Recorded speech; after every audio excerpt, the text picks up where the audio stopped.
ایک بہن نے پوچھا کہ کیا کوئی بیوی اپنے شوہر کی میت کو بوسہ دے سکتی ہے، جیسے پیشانی وغیرہ پہ بوسہ دے لینا یا چھو لینا، یہ بلا حائل چھو سکتی ہے کہ نہیں؟ دیکھیں اچھی طرح یاد رکھیں کہ جب انتقال ہوتا ہے تو شوہر کے حق میں تو فوراً نکاح ختم ہو جاتا ہے، یعنی جیسے بیوی فوت ہو تو شوہر کے حق میں نکاح ختم ہے۔ اسی وجہ سے اگر اس کی پہلے 4 بیویاں تھیں، ایک فوت ہوئی تو یہ اسی وقت ہی چوتھا نکاح کر سکتا ہے۔ اگر یہ نکاح فوری طور پہ ختم نہ ہوتا تو پھر تو یہ 5ویں بن جاتی اور 5 عورتوں کو بیک وقت نکاح میں رکھنا منع ہوتا، تو دنیاوی حکم کے لحاظ سے اس کا نکاح ٹوٹ جاتا ہے فوراً۔ لہذا شوہر اپنی بیوی کو چھو نہیں سکتا اور کوئی معاملات نہیں کر سکتا، نہ غسل دے سکتا ہے۔ ہاں اگر حائل ہے، کوئی کپڑا وغیرہ جیسے کفن ہے، اس میں یہ کر سکتا ہے کہ مطلب قبر میں اتار رہا ہے تو اپنے زوجہ کو اپنے ہاتھوں سے اتار سکتا ہے، جنازے کو کندھا دے سکتا ہے، لیکن بلا حائل چھونا یا اس کو غسل دینا یہ زوجہ کو نہیں دے سکتا، نکاح فوراً بریک ہو جاتا ہے۔ لیکن جیسے میں نے کہا یہ دنیاوی لحاظ سے، اگر جیسے اس نے دونوں مریں گے اور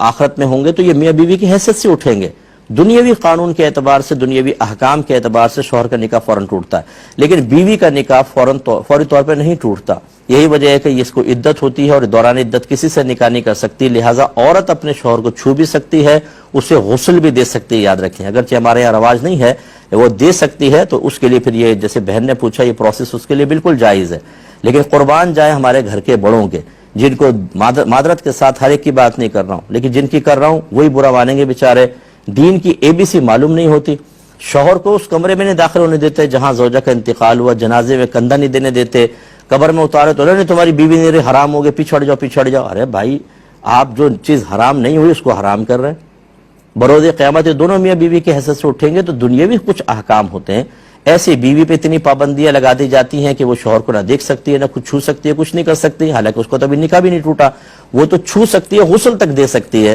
ان چیزوں کو ذرا سمجھیے خدا را، اور میں بڑوں سے گزارش کرتا ہوں کہ جب آپ اس طرح کے کوئی شرعی حکم بیان کریں آپ اپنے طور پہ نہ کریں۔ آپ کے خاندان میں کیا ہوتا رہا، آپ کے خاندان میں سارے کوئی مفتی عالم نہیں تھے، وہ بیچارے وہ بھی عام لوگ تھے، انہوں نے کوئی رسم و رواج ڈال گئے اور اپنے لیے بہت بڑا گناہ جاریہ کر گئے، آپ تو روکیں اس گناہ جاریہ کو، ورنہ آپ بھی اس میں شامل ہو جائیں گے، آگے گناہ جاریہ ہوگا۔ ایسے کوئی بھی موقع ہے کسی اچھے مسند مفتی صاحب سے رجوع کریں، ان سے پوچھیں کہ مجھے ہمیں کیا کرنا چاہیے کیا نہیں، آپ کو جواب ملے اس پر عمل کریں۔